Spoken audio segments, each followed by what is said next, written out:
avait quelqu'un qui a dit que je peux pas jouer aux poupées, et après j'ai pleuré.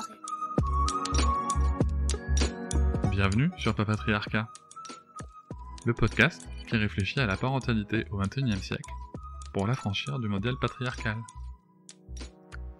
Bonjour chers auditoris, merci pour votre soutien, merci pour les 5 étoiles que vous mettez sur vos applications de podcast, merci pour les commentaires, notamment sur Apple Podcast. Vous me demandez souvent comment est-ce que vous pouvez soutenir le podcast encore plus. Eh bien, sachez qu'il existe l'abonnement Papatriarcat Plus. Cet abonnement vous permet notamment de ne plus avoir de publicité sur les épisodes, de les avoir un jour plus tôt, et surtout d'avoir accès à tous les épisodes bonus qui sont disponibles une fois par semaine, que ce soit avec mes invités et parfois des épisodes en solo où je vous partage mes réflexions sur des sujets précis. Pour vous abonner, il vous suffit de vous rendre sur le lien disponible dans la description de chaque épisode. Je vous invite maintenant à découvrir un court extrait d'un des épisodes bonus. J'ai été très sollicité sur mes réseaux sociaux, notamment sur Instagram, pour commenter différentes émissions assez récentes concernant l'éducation positive qui sont passées que ce soit en radio ou en télé. L'une d'entre elles est l'émission Grand Bien vous fasse, animée par Ali Rebelli et qui est passée le 22 juin 2022 et qui titre « Que penser de l'éducation positive ?» Alors, déjà de manière très globale, cette émission, moi je l'ai trouvée très intéressante parce qu'il y avait du débat.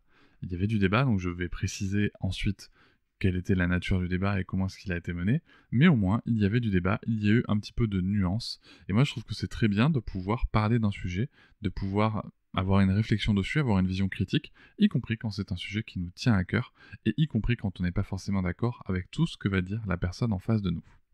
Alors, qui y avait-il dans cette émission ?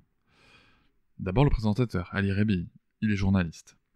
Ensuite Rebecca Shankland, elle est professeuse des universités en psychologie du développement. Il y avait Héloïse Lérété, rédactrice en chef du magazine Sciences Humaines, Didier Pleu, docteur en psychologie du développement, psychologue clinicien et psychothérapeute, et Nicolas Santolaria, qui est journaliste et aussi chroniqueur, il a notamment la chronique parentologie dans le journal Le Monde.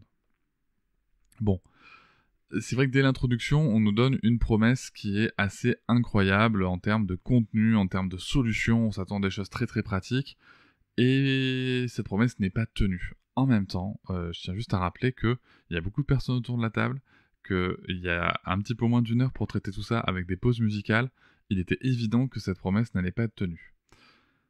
Ce qui m'interpelle moi, c'est que dans les sujets qu'on va avoir, dans les solutions qu'on va nous proposer, on va rester sur des choses très vagues. Et souvent, on reproche à des personnes qui parlent d'éducation positive de rester sur des grands principes et de ne pas aller dans le concret. Eh bien écoutez, ça sera aussi le cas dans cette émission. Il n'y aura pas de solution concrète à des problématiques rencontrées dans notre vie de parents. Il va y avoir des choses assez vagues, quelques poncifs, des choses qui font un petit peu consensus dans tous les sens. Mais par contre, il va y avoir de très très belles réflexions. Et c'est la fin de ce petit extrait du bonus. Je vous invite bien sûr à vous abonner à Papatriarcat Plus dans le lien en description de chaque épisode du podcast. Mais vous pouvez aussi, si vous le souhaitez pour soutenir, mettre 5 étoiles au podcast, me rejoindre sur les réseaux sociaux Instagram, Facebook, et aussi ne pas hésiter à commenter et à partager l'épisode, le podcast et bien entendu les contenus sur les réseaux. Merci beaucoup, à bientôt. Je vous remercie de m'avoir écouté. Je vous invite à vous abonner et nous pouvons aussi nous retrouver sur Facebook, Instagram et sur le blog papatriarcat.fr. À bientôt.